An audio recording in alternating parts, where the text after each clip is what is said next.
morning. Good morning, good morning, good morning. Very warm welcome back to everybody. Great to see you here, and thanks for taking the time to join us for another exciting closure to what has been a fabulous event. I hope you're rested. I hope those that took part in the reception drinks and the gala dinner enjoyed themselves last night. I see lots of bright faces with no doubt the assistance of some paracetamol, so welcome back. And once again, thanks to the sponsors BT for running a fabulous event last night.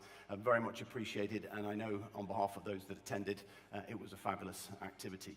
So, we move into a fascinating panel this morning, which is going to be orchestrated one of my colleagues, DeVivo, who will come out momentarily and introduce to you a very interesting and a very esteemed panel of ladies who are going to talk to you about a wide variety of activities. And Diana is going to talk to you and lead the panel debate on attracting diverse talent. Something that's near and dear to all our hearts. So I hope you will give her your full attention along with the panel members, and indeed look forward to engaging with her and the panelists afterwards. So without further ado, let me invite Diana onto the stage along with her panelists, and we'll get started. And I'll see you later. Thank you. Diana.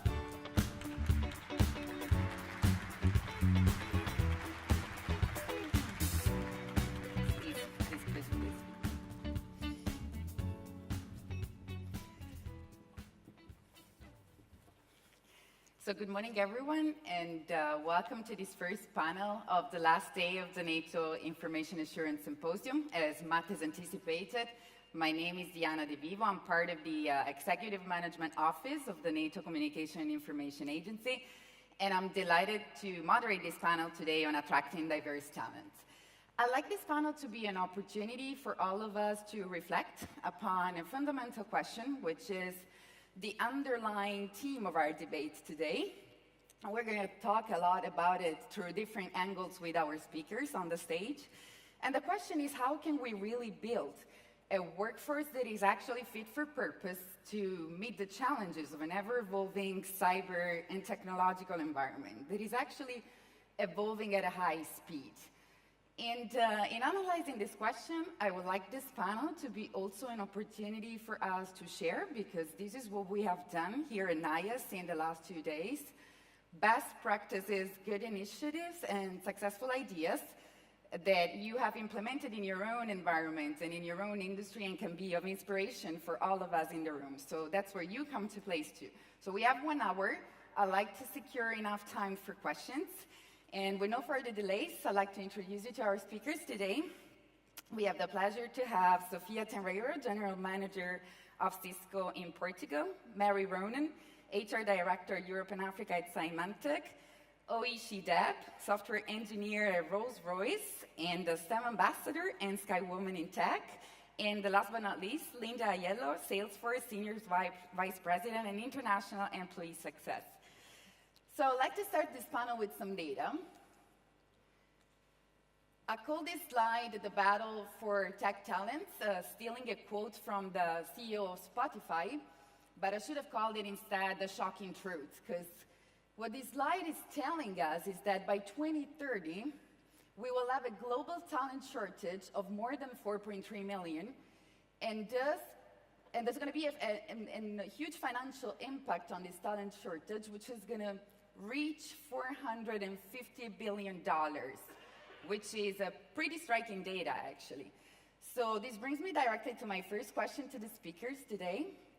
And I'll start with Sofia, and I'd like Linda, Oishi, and Mary, of course, to contribute and give their own point of view on this.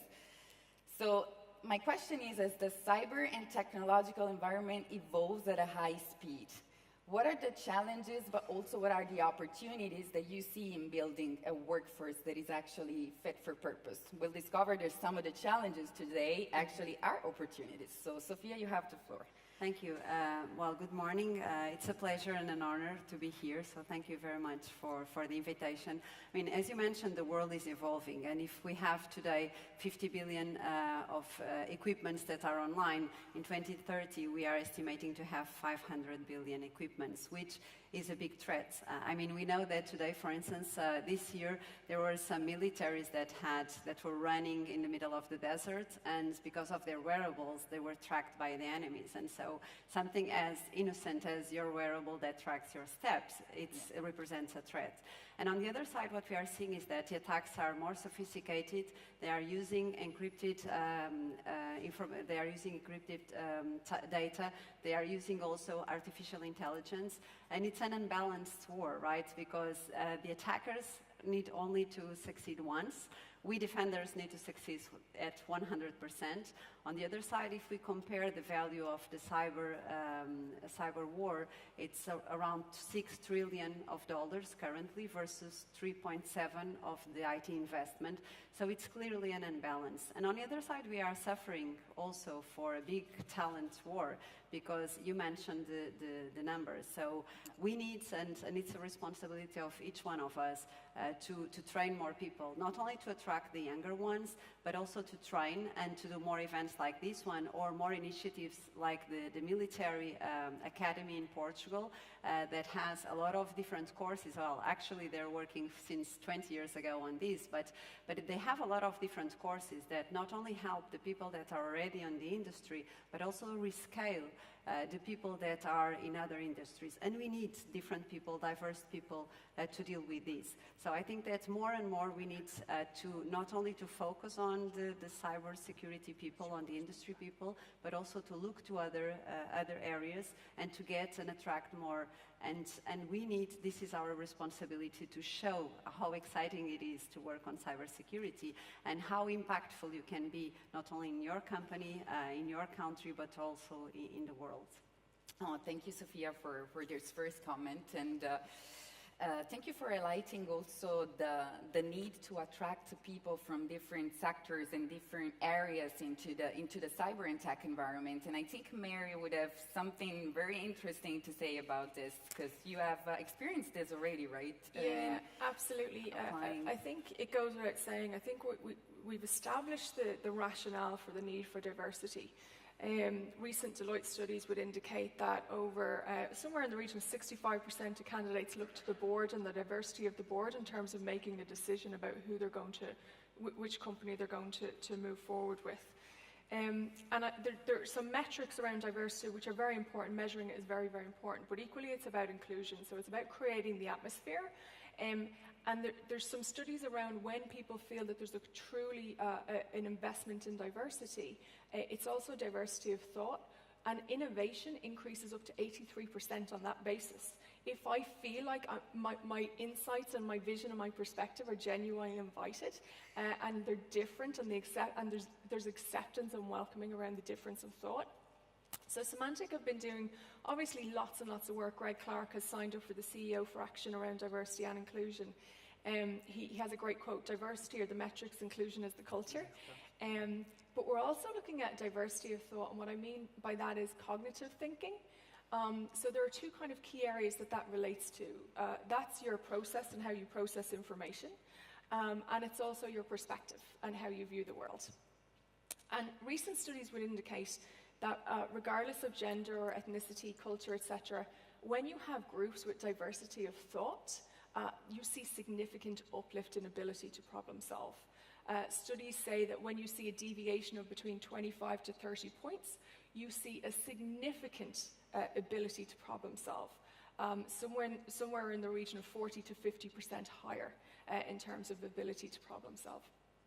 So Symantec have been doing some work around the human sciences, interacting with academics from the human science area. So trying to understand and look at the problems and the challenges that we have from a different lens. So trying to bring another thought process, another perspective into the mix, to not just look at our product. Obviously Symantec are best in class in terms of product, but we're actually looking at as well the point at which humans interact with the product. There's some fabulous work being done by Laurie Craner in CMU around password and how password creation and mapping human trends into terms of how people create and hold on to passwords. And it's about how do humans interact at that point, and how do we make it as user-friendly, and really bringing in, we're recruiting biopharmacists, their experience with understanding how to replicate a virus and how to map the medical intervention onto that. the thought process around that and what that brings into a traditional R&D team is pretty phenomenal. So the combination of the human sciences, looking at different types of engineering, different types of problem solving, is fundamentally shifting how we see or how we view the opportunity to enhance what we're delivering. Thank you, Mary. That's a very, very good insight in developing new approaches to tackle problem solving, and especially related to the IT and tech environment. Oishi, so could you please also talk from your young professional perspective in the IT sector? What are the challenges that you see, but what are also the opportunities that you see in these environments? As this IT environment evolves so rapidly, I think there is a lot of opportunities.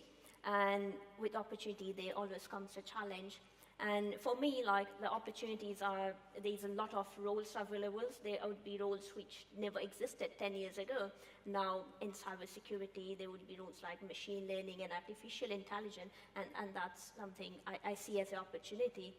And in terms of challenge, I think getting the right person for the right job is very important. And then retaining those right person is another challenge. Yes, and we'll talk about that later at length. Right. Linda. And it's a very interesting thing when we look at this talent shortage and the impact that it has. And if you look at, when countries, when industries aren't really taking full advantage of the total addressable market of talent that exists, if you look at Japan, for instance, and it's very much gender-based, and they're risking a shrinking economy potentially. But then if you liken it to what's happening in cybersecurity, if we don't have the talent to actually do the jobs, the risk is absolutely enormous, and we can't put ourselves in a position where we don't have those people in place. But the opportunity is absolutely tremendous, and if you think about the work that's being done within cybersecurity, the impact that it has on the world, this is an easy message to go in and to attract people, to attract diverse talents. The talent pool that's out there, especially the younger generation, are really looking to make a difference, how the work that they do every day makes a difference. And from a gender standpoint, this is particularly meaningful to women. They want to know that the work that they're doing has a broader impact. So when we think about the messages that we bring forward to people as we're trying to attract them, it's also thinking about that lens and understanding that way in. The cognitive diversity piece is absolutely vital too. So once those people are in, how can you make sure that they're able to bring their authentic voice to the table every day? How do they have a sense of psychological security that they can take risk, they can bring forward an idea, even if it's different from the rest of the people there? So it's not enough to bring them in terms of the retention, and making sure that you're getting the most out of that individual once they're at the table is also deeply linked, again, to the culture and to the experience that people have on a daily basis. Yeah. It's not easy also to retain them, as you actually pointed out, Leslie. Since you brought up the subject of gender, this is a big challenge in the cyber and tech environment. And actually, as you can see from the slide, still the total number of women employed globally in cybersecurity stands at 11%. So this number has not progressed since 2013, so in the last 5 years, basically. What do you think is, what is the major problem in attracting actually, or the major challenge in attracting gender to actually the tech and cyber environment, and how we can overcome it? Do you see this trend as realistic in your own environment still? Yes, I still see it realistic, unfortunately, although, for instance, in Cisco, we are seeing a big change on this. I mean, cybersecurity is #1 priority for Cisco, and gender diversity also. And not only gender, but all diversity. And we know that still today, I mean, around 40% of the attacks that occur are related with social engineering. So it's really important that we map the attackers and the internet that is made of human behaviors and of people, and we map that on the defense side. In Cisco, I mean, we have been focusing a lot on diversity, and one of the things that we are doing, and honestly I think it's one of the blockers, is that we need to show more what is it to work in technology, because technology still has a lot of misperceived perceptions and still has a very negative image that is something that it's not cool to work for. And when we ask, and we receive a lot of young people in our offices and, well, to work for, but before they are with us to work, we always ask, I mean, who wants to work in technology? And no one wants. And we ask, I mean, who left the phone at home today or any day? And no one left. So what we are seeing is that young people, and not only young people, all of us, we are addicted to technology.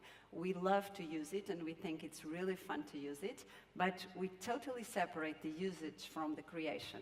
And so when the young people think about usage, it's cool, it's something they cannot live without, but when they think about creation and participating on it, it's boring, it's horrible, it's maths, it's difficult. So what we need to show is to show them that from one side, working in technology is amazing because we can change the world, we can change the companies, we can change our lives, we can change the world. But on the other side, I mean, they don't need to be all engineers, right? I mean, we see a very diverse panel here also in backgrounds, and I'm sure in the audience we have a lot of different people that are contributing to technology. So we need to showcase more of this. We need to open up, we open in Cisco a lot our offices and our world to young people. We have a lot of young people and a lot of women having internships inside of our offices. We have a lot of boot camps also on cybersecurity, and we are dedicating a big effort on these. And in reality, we are being able to attract a lot of young people, a lot of millennials, but also women. For instance, in Cisco, Portugal, 60% of the workforce is women. It has nothing to do with me. It was like this before I joined Cisco, but in reality, we are being able to showcase that technology is the most exciting industry currently to work for. But Sofia, one of the issues I wanted to bring up today, and I think Oishi is a good example to test it on. How do we socialize actually the STEAM subjects at the very young age? Because this is probably our problem today, is how do we start socializing, and this is not an austere and difficult field, so that people feel more encouraged to take those subjects at school? We talked about it, yeah. And I think that there are two elements that are critical for the young people to be influenced: the parents and the family and the school. And for instance, we were discussing it before. When I was young, I have a military education, and my father always was very connected with informatics and, well, 40 years ago, whatever that was. But since young, that I had this reality around me that informatics and technology was something that was normal. And so I grew up looking at it as something exciting. And when I was 10 years old, I asked to have coding lessons, which was something very strange at the time, even for a boy, but especially for a girl. And so I think that the fact that I was impacted by all of this, and this was natural around me, was something that helped me and really created this passion that I have today for technology. And we need to do this at schools. I strongly believe that if we start with the kids that are like 5 years old, even before, teaching them what is cybersecurity. I mean, teaching them, if they cross the street, they look at both sides, right? And this is something that is on their mindset. They don't think rationally about it. So the cybersecurity and technology should be the same way. They should not have to think about it. They don't leave their door open at home, right? They close it. So we need to influence since the beginning so that this becomes a way of living and not something that they will have to choose when they are 15. And we know how teenagers are, right? It's impossible to influence them. So I think that as parents, as teachers, as people in the industry that can influence schools and governments, we should use more the academians that already exist, and to create programs that are specific for young people and to influence them since they're very little. Thank you. I'm in agreement with you on the two factors, so the home and the schools. And at Salesforce, we invest very early in schools, and one of our pillars equality is around equal education. So we encourage executives to sponsor schools, to create curriculum for STEM education. But there's a third piece in there too that is a slightly tougher one to battle, which is the media influence and how that's impacting people's decisions and how they see themselves in the world. I've been working on a study, it's 11 years in now, and we're looking at the media impact on young girls and women's decisions to pursue careers in STEM. And you start to see the fall off now at the ages of 7, 8, 9. And of course, when we think about the great product we're building in technology, we're targeting people's interests, et cetera. But that same technology, if used improperly, is targeting your own bias about yourself and your own bias about what's possible, what you're capable of. So I think there's also a responsibility as people who are building these technologies and thinking about how we target audiences. You know, yes, we can do it at the home. Yes, we can do it with the schools, but also making sure that when you're looking at DMP, you know, how are you making sure that you're having a more equal way of targeting people and the messages that you send and the images that you put forward? But we are doing that on the recruitment process. For instance, we are looking at the job descriptions at Cisco, and we are changing a little bit the way of the wording, because sometimes when you look at a job description, it's really gender biased, right? And either for one side or for the other. And we have tools inside that we go through all the job descriptions and we change them so they are more gender neutral.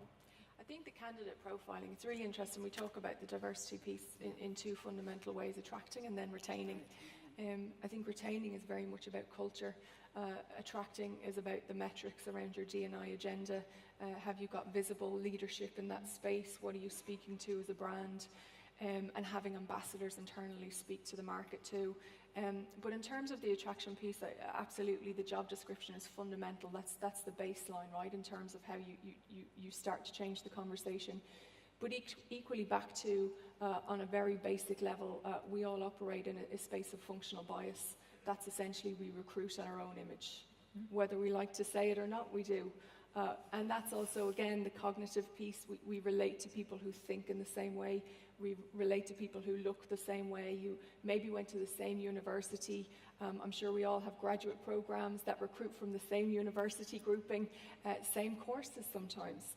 And we continue to recruit essentially very similar candidates year after year. They may have some elements that are different, but they're fundamentally the same candidate. So we need to look at other areas of opportunity for talent outside of the traditional university pipeline for graduates. Apprenticeships, for example, I'm involved in some work around creating of apprenticeships. That opens up a whole new market of talent in terms of socioeconomic backgrounds, people who third level education, just it's not on the radar. All of those kids in their rooms, you know, going to coding camp and they're teaching themselves and stuff like that, and creating a more formal learning environment for them to step into, but with a culture that embraces their diversity of thought rather than trying to force them back into that traditional engineering R&D role. So I think there's the attraction, and all of that goes with that, ensuring your interview panels. There's some fantastic studies around your interviewing panels. So if you take the candidate journey from, I've seen a job description, I've seen an advert, I've clicked on, it's taken me through to the corporate website. Who do I see on the banner? What do I see on the banner? Who can I relate to in terms of that image? And then as I go through that journey, when the recruiter reaches out to me, who is that recruiter? Is it a recruiter, or is it the hiring manager that I can see myself in, that I can sense that they will include me on the journey? So it's every part and every interaction that we have with the candidate as we move through that process, and how that feels, and how that, the emotion that stays with people after they leave the interview. We've all been through the interview process, right? And we thought it was a dream job, and then we got there and we were like, oh, this is not for me, right? It's normally not based on the job, it's based on the person that we met in the interview room and whether or not we could see ourselves being welcomed into that group. So we've got to think differently around the attraction, and then we move on to the retention piece, which is all the good stuff around culture and kind of creating advocates in the business. Absolutely. Thanks, Mary. Yeah. Oishi, you have a story to tell, I think. Yeah, so just to add on to you on attracting and encouraging young people, I think STEM Ambassador has a great role to play. And for example, Rolls-Royce has globally 1,400 STEM ambassadors, and these STEM ambassadors are passionate Rolls-Royce employees who love sharing their journey in engineering, and they go to school, they do a lot of sponsoring work, work with young children to motivate them. So I myself is a STEM ambassador, and I have been to school, I've been doing judging different competition. Most recently in the UK, I went to a primary school, and I was speaking to children aged between 7 to 12. And they are all the audience was 50-50 girls and boys. And I got as many questions from the girls as much as I got from the boys. And I saw that curiosity in them. So children are in general very curious. They want to learn new things. So all we have to do is just harness that curiosity and then encourage them in the same way rather than differentiating from very early age. And once we have that sort of culture at home and school in everywhere, then we don't need to worry about attracting the diverse talent because we already have attracted them from very early age. Mm-hmm. So, and I think it's a corporate like a responsibility as well. Not only just parents and school need to think of, because, for example, Rolls-Royce invest a lot on STEM ambassador work. And they provide sponsorship to coding clubs, as you mentioned, and then they provide a sponsorship to a lot of scholarships and that sort of things encourage people.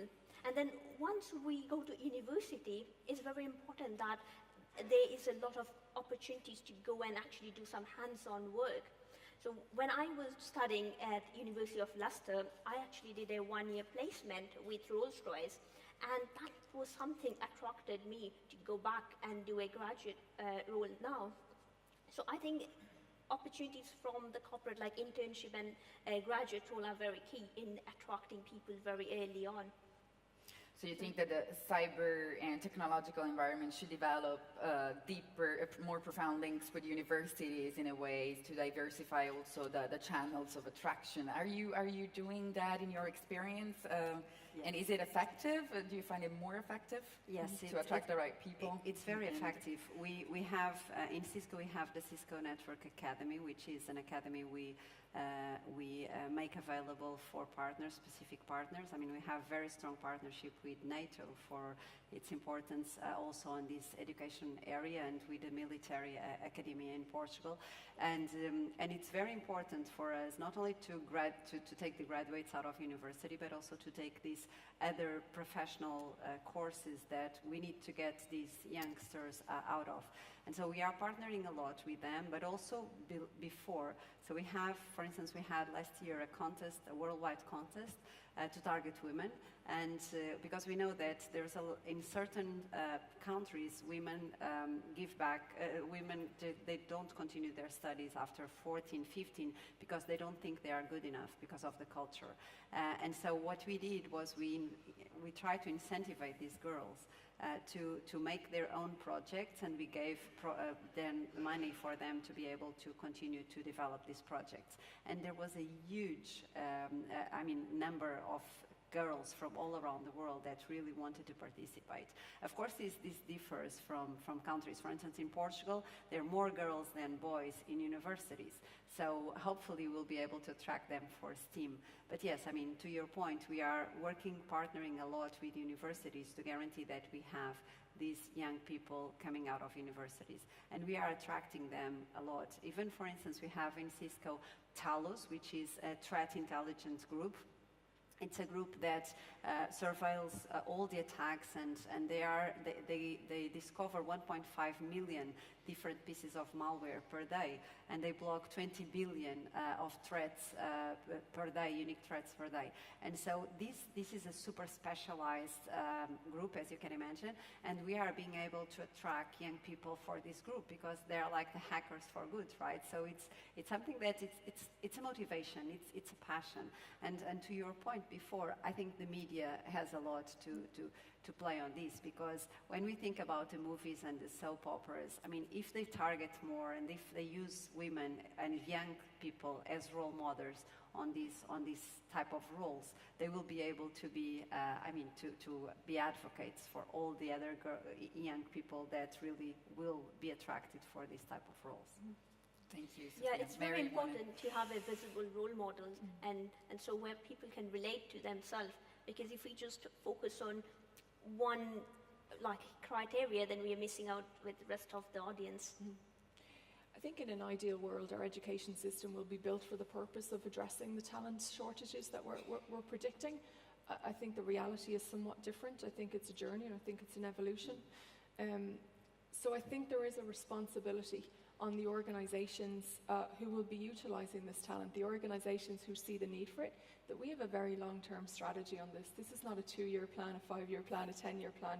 This is a much longer-term plan, and it's fundamentally shifting how we invest in the talent market to grassroots. And even beyond STEM, we actually have the introduction of STEAM, which again goes back to the introduction of arts around that diversity of thought piece, around looking at the opportunities, because again, what we see on this journey, and I'm going to use a word, Oishi, I'm going to use the word millennials. I'm sorry in advance. I apologise in advance. It's a stereotype in of itself, so I apologise. Early career colleagues, and they don't have one career. Right? They don't have one career. They have multitudes of careers. We've seen people come in early career status, move from tech support to sales team, phenomenal success in the sales team, moving on into different opportunities. Because people don't see it as a one-stop shop anymore. It's just not the case. So you need to have a long-term goal. You need to have a long-term investment program in the talent, full stop. The growth mindset, full stop. And we can harness the hard skills, some of the hard skills that are required for the job-specific piece, the technical skills. But if they've got a growth mindset and they're open to continuous learning and they're problem solvers, like that's the core. That's what we're looking for at the core of it. And one of the pieces that technology brings forward is it's driving learning agility in a way that we never had before. So I actually don't even think you're a millennial, you're a Gen Z. Yes, I'm aging by the moment. The people who are coming into the workforce now have also grown up in this environment and with these tools, and they have the ability to reskill. And they're interested in trying different things and reskilling. So it's also not thinking of the traditional trajectories and career trajectories that have happened in the past, and how can we be more creative in terms of what that can be. And again, how can we reskill? The most interesting jobs that are going to exist 3 years out, 5 years out, et cetera, we don't even know what they are yet. And how do we continue to make sure that our workforce is fit for purpose, that they are learning this? And again, it's through how can they learn through technology. We have an online learning platform that our customers use. It was initially built to reskill internal employees and have our internal employees learn more and more about the product. And our customers were so interested in it that they started using it as well. But again, that experience is similar to some of the tools and some of the things that people are using outside of work. So you talked a little bit about that people are into tech and wanting to do things, and you don't leave your phone at home. Yeah. But then you walk into work and you have to sign into like 67 different devices, and you have a token to get on something, and I need something that looks like a calculator to get into my bank account, which still blows my mind.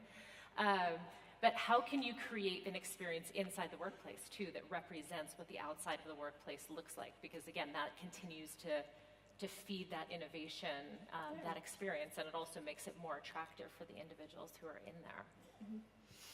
A lot of interesting insights.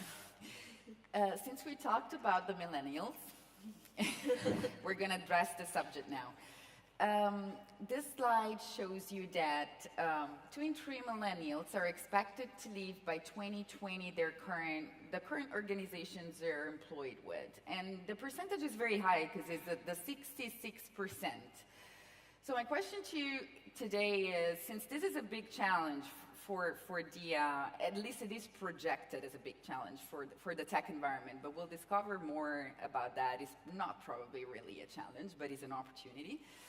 How do you win over the next generation of leaders, between brackets, that represent this evolving nature of the workforce, which is highly mobile and highly flexible, moving from a place to another in a very short time? Well, first, I agree with you. I think this may be seen as a challenge or an opportunity. And if we see that currently 30% of the workforce, the IT workforce, comes from a non-IT part of the economy, this represents an opportunity, because we'll have 66% that we can grab and bring to the industry. So I think that we need to look at the workforce in a different way today. I mean, these kids, they are really mobile, and I'm sorry, you're a kid, but you're a very experienced kid. But they are mobile, and I think that we need to look at it on that way. So, for instance, in Cisco, we look at it that way, and we think that we need to have much faster career evolutions and career paths. We cannot no longer stay 3-4 years in a role or 10 years in a role, because the younger people, they want to be fast, they want to learn fast. That's one reason we have been able to retain. Then the other one is, as we mentioned before, the interviews process, the attraction. I mean, we are recruiting much more on soft skills than on hard skills, because I agree with you. I mean, if you have a growth mindset, if you have curiosity, you'll learn whatever it takes, right? And so, I mean, I started my career in Procter & Gamble and L'Oreal, and now I'm on cybersecurity and tech. And so it's something that it's possible, and if you like it. Then in terms of retention, it's very important, and we have seen it inside of Cisco. It's the ambience that you have inside of the company. The way you allow these people to be in each individual to be treated as an individual. So we are experimenting, for instance, HR different benefits according to the person, because I may want my bonus to be translated into traveling because I like traveling, or if I have kids, I want the bonus to be translated into a voucher for the school, or if I'm close to retiring, I have other worries, right? And so each person is a different person. That's one thing. Then on the other side, the technology and the atmosphere is very important.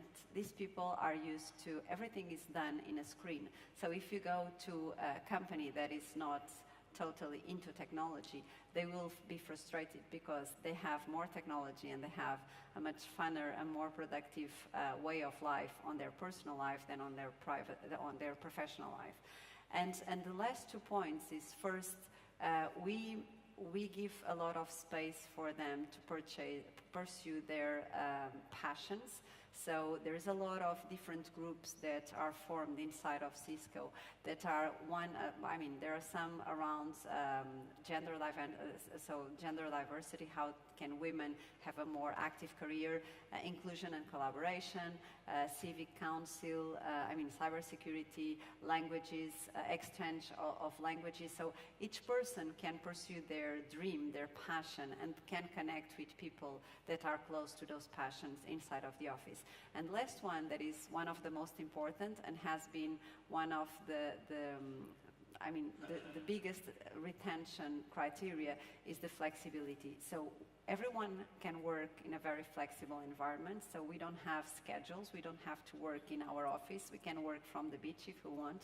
But for this to happen, there are 2 things that have to happen. First, clear definition of responsibilities and objectives, and I'm seeing someone nodding at me, so depending on the companies, this might be a reality or not, but this, first, it has to be, very clear responsibility set and objective set. So we know, I know exactly what the company expects from me, and I have to deliver upon that, otherwise I'll be fired. So, and this requires a really responsibility culture. So I really need to be responsible to deliver upon what the company expects from me. But it has a second very important point, which is technology. So I can only do this if I'm productive in any place I mean, I do a lot of calls when I'm traveling and commuting because I can use WebEx, high definition WebEx. I know I shouldn't do this, but I'm using my commuting time to be productive.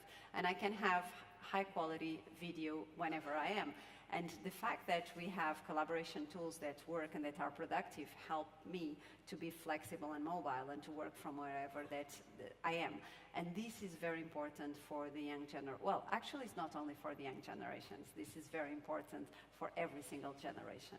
So I think that paying attention to each of these different areas and paying attention that each one of us, independent from generation, we are one single person with different interests and aspirations, and the companies need to treat us like that.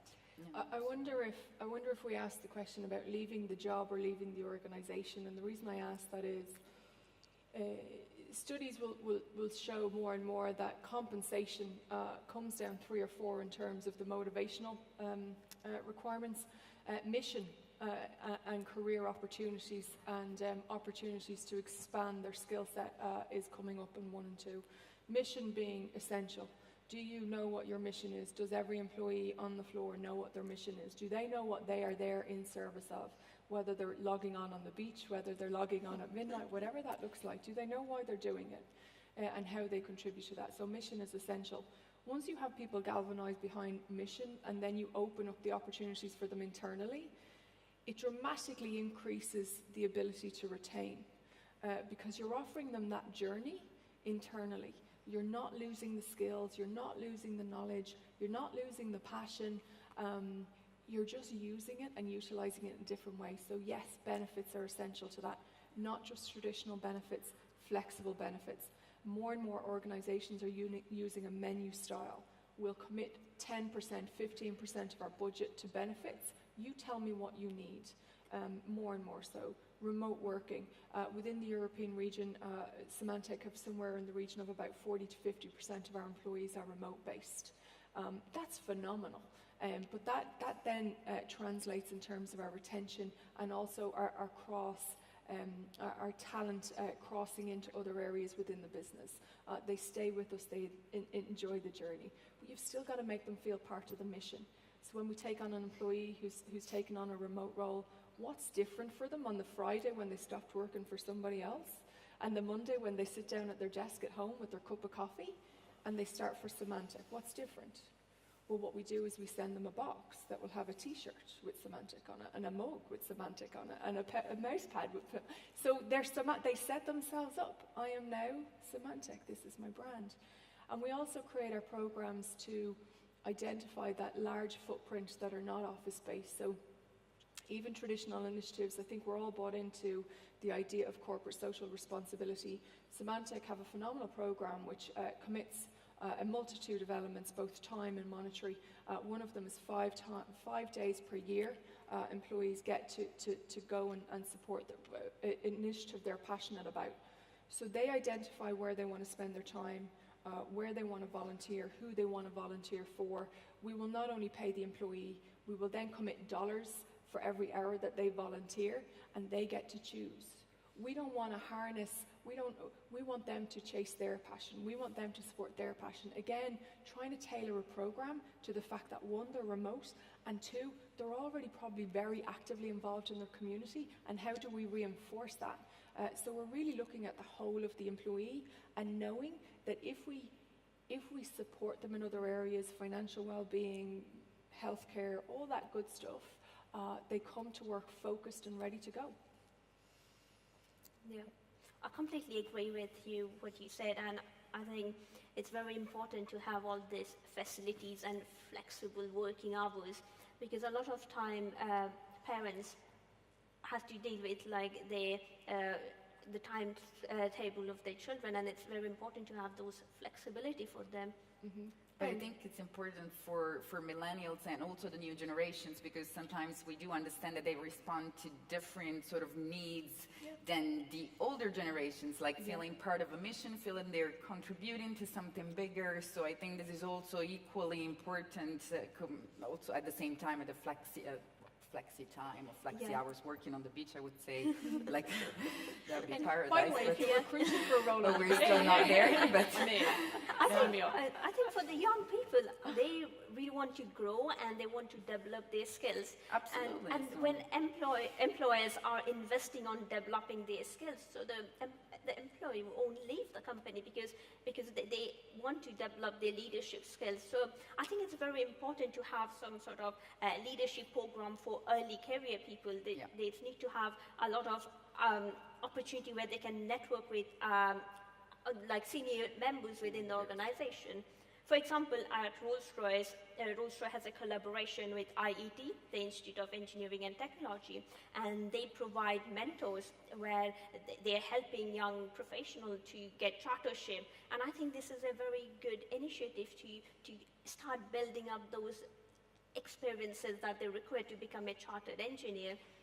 And alongside that, as you mentioned, a lot of initiative like volunteering and initiative that's the employer passionate about, and to support them is very important. I'm very passionate STEM ambassador, and I absolutely enjoy going to school and speaking to young kids. And when Rolls-Royce supported, I feel very empowered. I think that's something great that they have actively encourage employees to do things like that.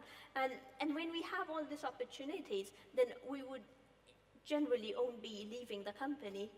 So, yeah. Absolutely. Thank you, Oishi. Linda, what's your opinion about and that? and I can echo your ideas around that.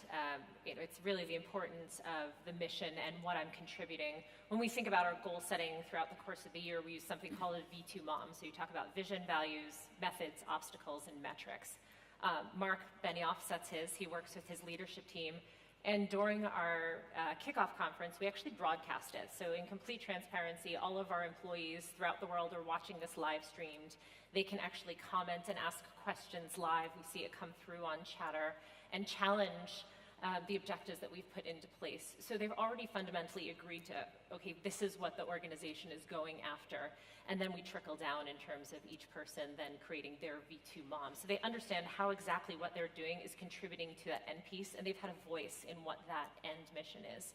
And then going back to the, giving back, we have what we call the 1-1-1 model, where we give back 1% of time. So employees actually have 56 hours a year to give back, whether it's at their children's school for 2 hours a week or volunteering in Kenya, 1% of profit and 1% of product.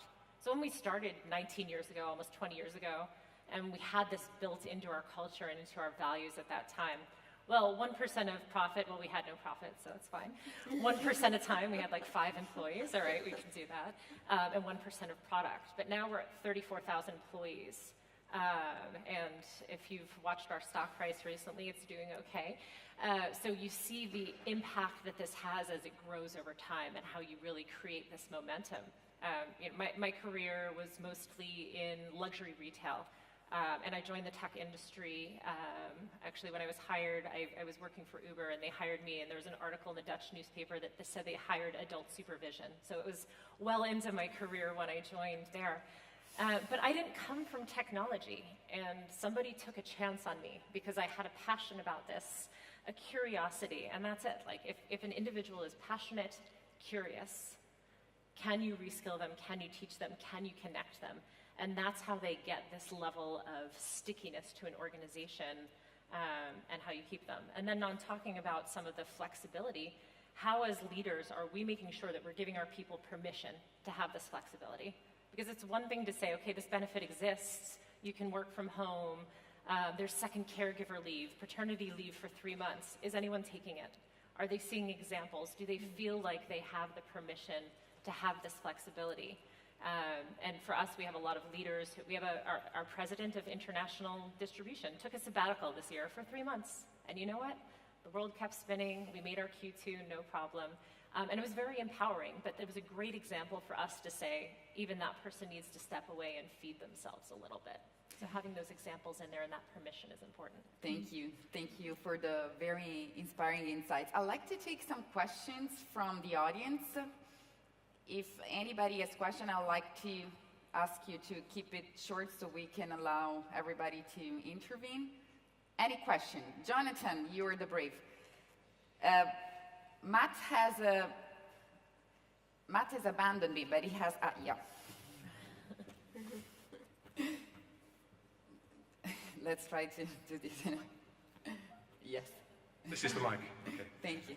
Thank you very much indeed. My name is Jonathan Armstrong. I'm the head of talent management for the NCI agency. You've spoken a lot this morning about millennials, the Generation Zs, Alpha generation, I think, is the one after that as well. So those are the kids that are at school, primary school this morning. But I'm interested, and I think, Linda, you were starting to talk about it at the end there. What about those Generation X's and the others that are maybe not in tech or are looking to change career? What ideas and suggestions have you got for people that are not in cyber or tech today, that how we as an organizations can bring in those people who've still got 20, maybe 30 years of active career to go? For us, we look at the industries that we're serving.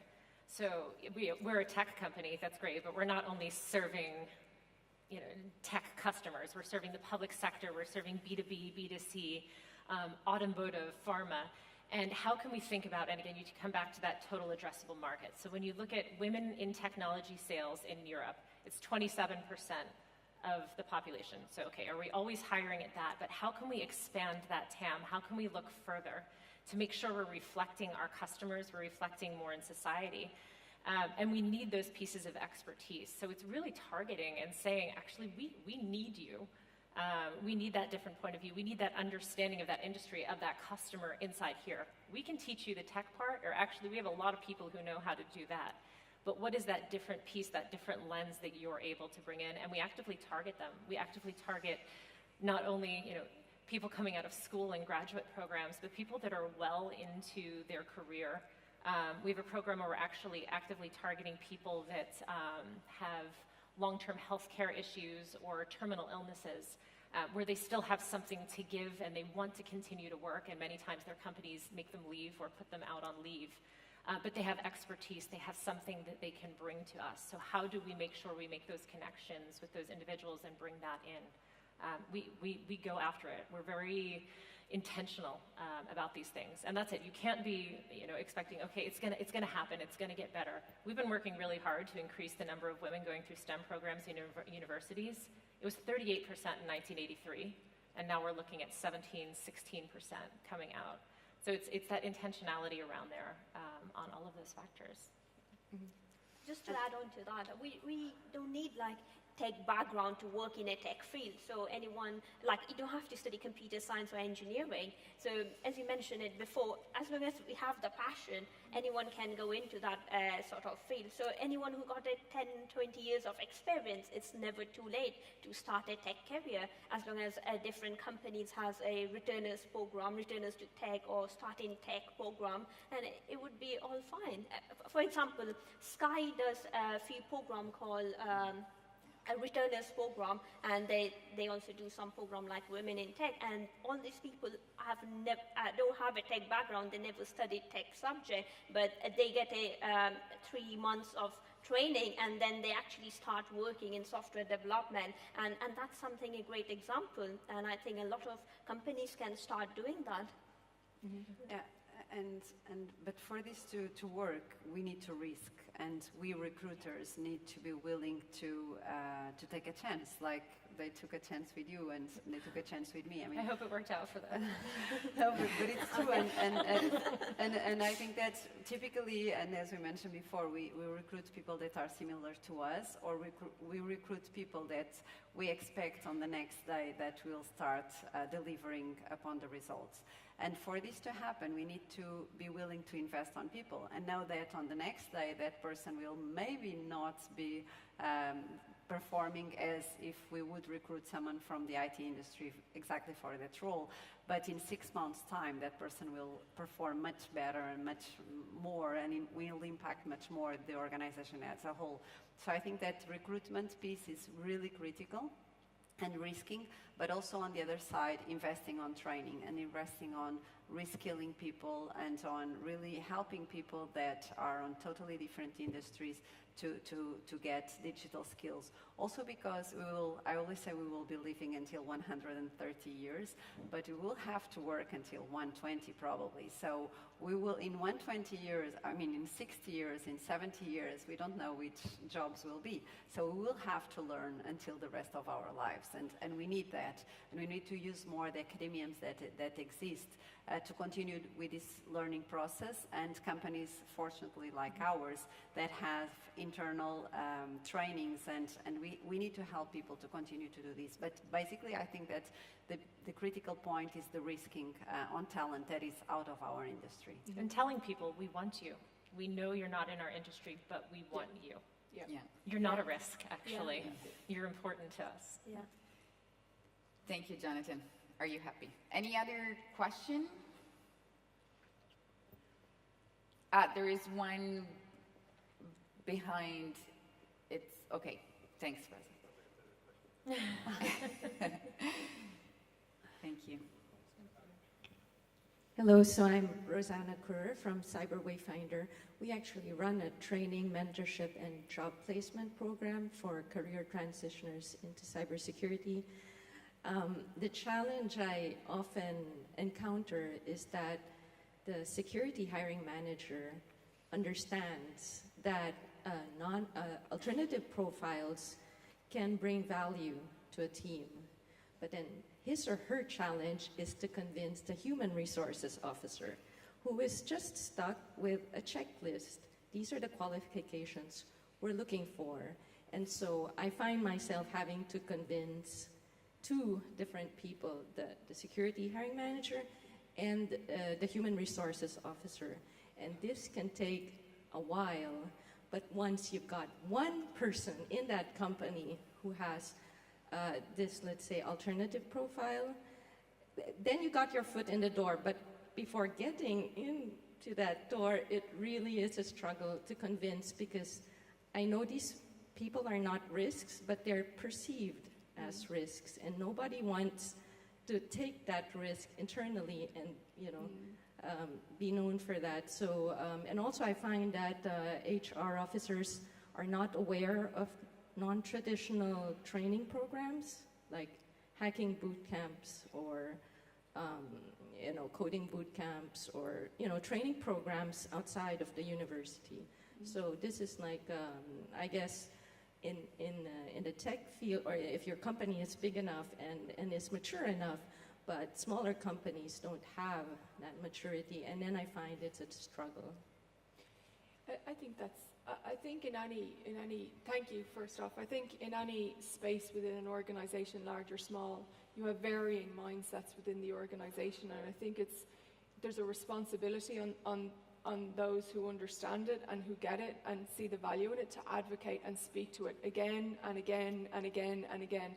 And like any change process, people will take time to come along the journey, but the more advocates there are, the more value they see in it, the more you get that first person in the door and they're like, wow, okay, we get it, the more the voice grows. But it has to start from somewhere, and hopefully today, some of you guys will leave with a seed of, you know what, I probably did streamline and filter that candidate process a little bit too tightly. I probably did only take people from that one university or that one course. Perhaps I did have an age profile. Perhaps I even said early career. I want an early career person in this role. What about a returner? Right? So if one person goes away with the seed, that grows. Like every other movement, it grows. But I respect that some people are different and further along the journey than others. But if you want me to have a chat with your HR team, I'll equally do that. I'll sell the value. I was going to say, I'll go after.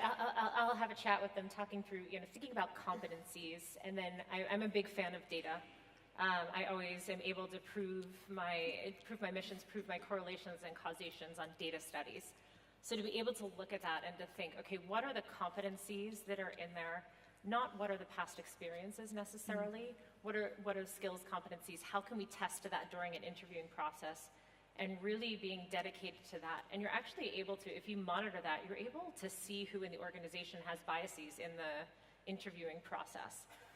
And at the end of the day, we want to hire the best candidate for the job. I'm not a fan of quotas.